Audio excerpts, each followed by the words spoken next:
Curso Básico de Espiritismo, Livro 1, com Tatiana Benites, baseado nos livros da Federação Espírita do Estado de São Paulo, FES. Olá, seja muito bem-vinda a mais uma aula do nosso estudo do livro Curso Básico de Espiritismo, volume 1, do primeiro ano, que é um livro das edições FESP, Federação Espírita de São Paulo, que nós estamos estudando e estamos na 19ª aula, falando de emancipação da alma. E hoje a aula terá um tema muito interessante, que é o sono e os sonhos. O sono.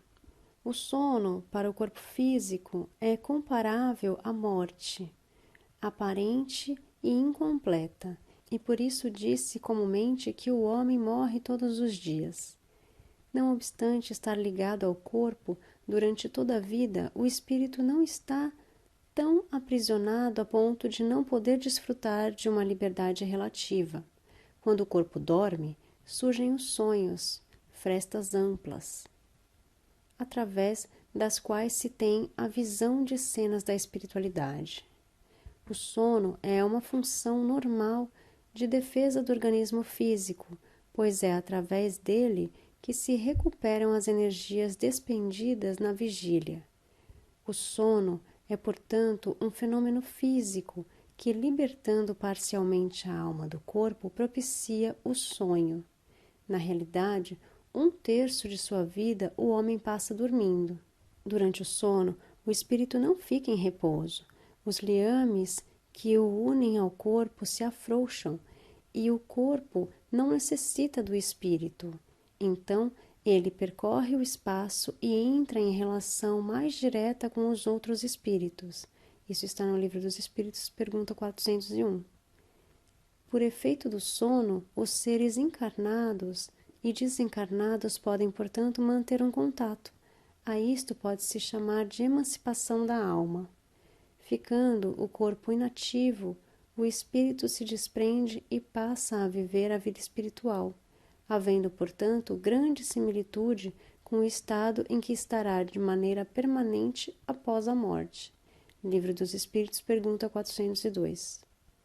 No momento em que o espírito se desprende do corpo, o laço fluídico que o prende à vida carnal alonga-se, acompanhando-o para onde for, pois esse laço somente se rompe definitivamente quando da extinção absoluta da atividade do corpo, ao passo que, enquanto o corpo vive, o espírito, a qualquer distância que esteja, retorna instantaneamente, sempre que a sua presença se fizer necessária. O sono é, portanto, o prelúdio do sonho, quando o espírito emancipado vai procurar os que lhe são afins, tudo dependendo da sua superioridade ou inferioridade. Os sonhos. Deste modo, o sonho é a lembrança de que o espírito vive durante o sono. Nessas horas de libertação, o espírito adquire mais consciência, podendo ter visões do passado e previsão de coisas que acontecerão no futuro, sendo-lhe viável um contato mais estreito com os espíritos de ordem mais elevada, desde que ele tenha uma vida equilibrada e moralizada, como também com espíritos menos puros, se tratar de um indivíduo de maus instintos ou que vive mergulhado nas coisas deprimentes do mundo. No entanto, não recordamos sempre dos sonhos, porque o corpo é de matéria pesada e grosseira e dificilmente conserva as impressões recebidas pelo espírito, mesmo porque o espírito não as percebeu pelos órgãos do corpo. Livro dos Espíritos, pergunta 403. Pode-se classificar os sonhos em 2 categorias distintas: sonhos do subconsciente e sonhos reais ou inteligentes. Sonhos do subconsciente são reproduções de ideias e pensamentos, impressões que afetam a mente na vigília, fatos comuns da vida normal. Entram nessas espécies de sonho o temperamento imaginativo e seus recalques. O que caracteriza esses sonhos são os aspectos confusos e nebulosos, a falta de coerência e de nitidez. O espírito vê aquilo que deseja porque vai procurá-lo. É preciso não esquecer que, durante o sono, a alma está mais ou menos sob a influência da matéria e que, por conseguinte, nunca se liberta completamente de suas ideias terrenas, donde resulta que as preocupações do estado de vigília podem dar ao que se vê a aparência do que se deseja ou do que se teme. A isto é que, em verdade, cabe chamar-se efeito da imaginação. Livro dos Espíritos, pergunta 405.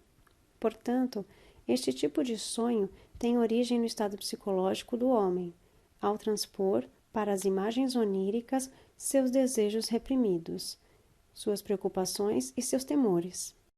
Sonhos reais ou inteligentes são reproduções daquilo que se vê, ouve ou sente, o contato que se faz com pessoa ou coisa desses lugares. Consiste em visões perfeitas, diretas e objetivas.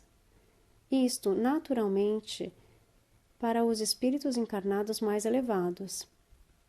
Para a grande maioria dos espíritos que ainda não desprendeu completamente das coisas materiais, prevalece a lei que rege o planeta, mantendo-se o véu da obscuridade.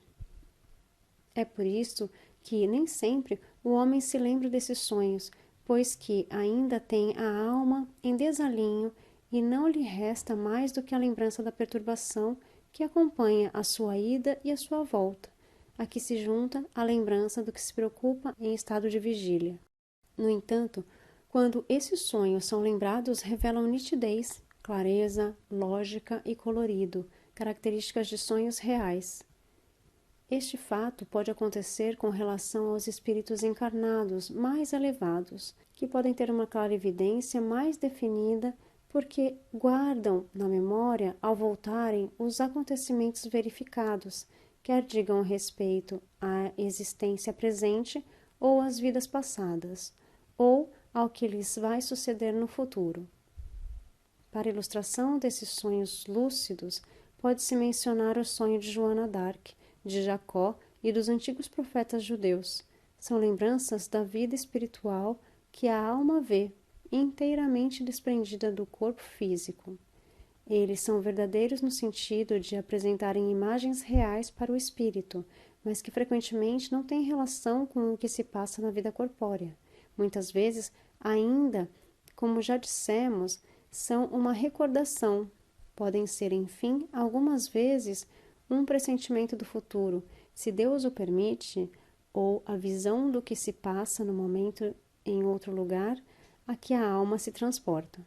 Livro dos Espíritos, pergunta 404. Então, o sono, ele é necessário para que nós possamos relaxar o nosso corpo, mas o nosso espírito não relaxa, né? Ele não descansa. O nosso espírito vai continuar desperto neste ou em outro plano. E os sonhos, né? A gente tem aqueles sonhos que são recorrentes, aqueles sonhos loucos. O que são aqueles sonhos loucos, né? O elefante que sai do guarda-roupa, que entra no teu quarto, né? Ou coisas que nós temos medo, ou coisas que nós estamos trabalhando, ou nossas preocupações. Então, ou os nossos desejos, né? Então, esses são os sonhos mais recorrentes. São os nossos sonhos do subconsciente. E os sonhos reais ou inteligentes são aqueles em que a gente pode realmente se deslocar para um outro lugar para aprender, ou para encontrar pessoas, para ir a um outro plano. E esses sonhos são sonhos reais ou inteligentes, que a gente acorda com aquela sensação de que parece que a gente viveu aquilo, né? Que a gente ouviu perfeitamente, a gente sentiu perfeitamente. Então, esses são os sonhos reais ou inteligentes. Visitas espíritas entre vivos, transmissão oculta de pensamento. Visitas espíritas entre vivos. O espírito, durante o sono, recobra, em parte, a sua liberdade, ou seja, ele se afasta do corpo, a faculdade que a alma possui de emancipar-se e de desprender-se do corpo durante a vida física pode dar lugar a fenômenos análogos aos que os espíritos desencarnados produzem. Enquanto o corpo acha-se mergulhado em sono, ou mesmo em estado de vigília, o espírito, transportando-se a diversos lugares, pode tornar-se visível e aparecer a outras pessoas. Do princípio de emancipação da alma durante o sono, parece resultar que temos simultaneamente duas existências, a do corpo, que nos dá a vida de relação exterior, e a da alma, que nos dá a vida de relação oculta. Livro dos Espíritos, pergunta 413. No entanto, no estado de emancipação, a vida do corpo cede lugar à da alma. Mas não existem, propriamente falando, duas existências. São antes duas fases da mesma existência, porque o homem não vive de maneira dupla. Livro dos Espíritos, pergunta 403.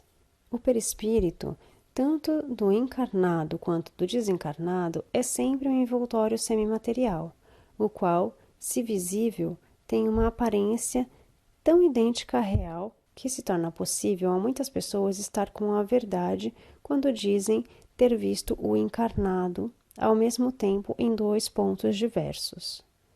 Através dos sonhos, o homem tem a oportunidade de encontrar-se com amigos e parentes. Os laços de amizade, antigos ou novos, reúnem assim, frequentemente, diversos espíritos que se sentem felizes em se encontrar. Livro dos Espíritos, pergunta 417. Essas visitas são significativas na medida em que fica, ao despertar, uma vaga intuição que é origem de certas ideias que surgem espontaneamente. Transmissão oculta do pensamento. Todo pensamento irradia as características do estado mental que o envolve, felizes ou menos felizes. Emitindo uma ideia, o homem passa a refletir as que se assemelham, mantendo a comunicação em todas as mentes que tenham o mesmo modo de pensar. Da mesma forma que os indivíduos influenciam, são também influenciados. Pelos desejos, pela fixação de seus interesses, emitem e captam certa ordem de ideias em regime de influência recíprocas. É nesse regime que, durante o sono, os espíritos comunicam entre si suas ideias. Portanto, mesmo que a mente do homem não queira, o espírito revela a outros o objetivo das suas preocupações. O espírito não está encerrado no corpo como numa caixa. Ele irradia em todo o seu redor. Eis porque poderá comunicar-se com outros espíritos, mesmo no estado de vigília, embora o faça mais dificilmente. Livro dos Espíritos, pergunta 420. Cada espírito, segundo a codificação, é uma unidade indivisível, que pode irradiar seus pensamentos para diversos pontos em que se fracione para tal efeito. É essa transmissão oculta de pensamentos que alguns espíritos têm muitas vezes as mesmas ideias, sem necessidade da exteriorização da linguagem falada. É assim que expressam-se na linguagem dos espíritos. Então, durante o nosso sono, a gente pode se encontrar com pessoas que estão vivas, né? E pessoas que estão no plano espiritual, porque nós temos essa capacidade, né, de desprender o nosso perispírito, nosso espírito do corpo e tomar a forma exatamente de como nós somos quando encarnados. E a transmissão oculta do pensamento, né? Quando eu sempre falo da intenção, né? Quando a gente quer mandar uma energia boa para a pessoa, quando a gente quer mandar uma energia ruim para a pessoa, isso chega. E às vezes a gente consegue se encontrar com essas pessoas, né, através da nossa energia, através do nosso pensamento. Às vezes a gente consegue entender o que a pessoa está passando através do pensamento, através da força do pensamento. E a última parte dessa aula fala dos inimigos desencarnados. Sede, pois, misericordiosos, como também vosso Pai é misericordioso. Lucas, capítulo 6, versículo 36. Em épocas imemoriais, ofereciam-se sacrifícios aos deuses a fim de apaziguá-los. Tais deuses, contudo, nada mais eram que espíritos infelizes, ainda extremamente ligados a interesses materiais. Doutrinas mais evoluídas posteriormente deram-lhes outros nomes, porém, na essência, tudo continuou a mesma coisa. O bom senso que caracteriza o Espiritismo não aprova a existência de entidades voltadas inexoravelmente para o mal, porquanto isso seria negação peremptória da infinita misericórdia de Deus. Esses seres nada mais são do que as almas dos homens que, por ainda não se terem despojado das tendências malévolas, persistem na prática do mal. Ao invés de sacrifícios materiais para apaziguar essas entidades, o que se deve fazer é renunciar à intransigência humana que teima em considerá-los irreversíveis gênios das sombras e indulgentemente aplicar-lhes a lei da caridade e do perdão, porque só assim, pelo exemplo, é que os homens podem enternecer essas almas rebeldes com sucesso, predispondo-as à prática do bem e redirecionando-as à senda que leva à reforma íntima.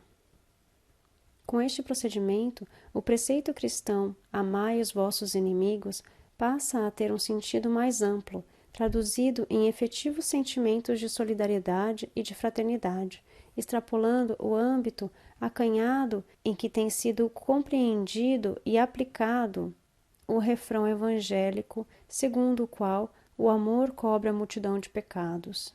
A maldade não é um estado permanente do homem, mas ocorre devido a uma imperfeição passageira que será corrigida em tempo oportuno, quando então o homem mau se transmudará no homem bom.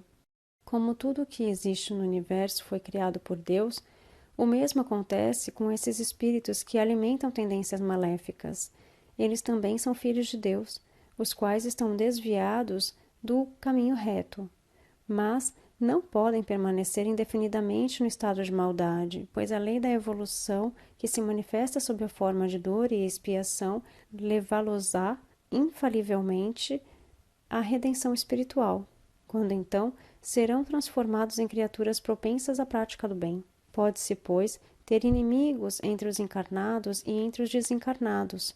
Os inimigos do mundo invisível manifestam sua malevolência pelas obsessões e pelas subjugações, das quais tantas pessoas são alvo e que são uma variedade das provas da vida.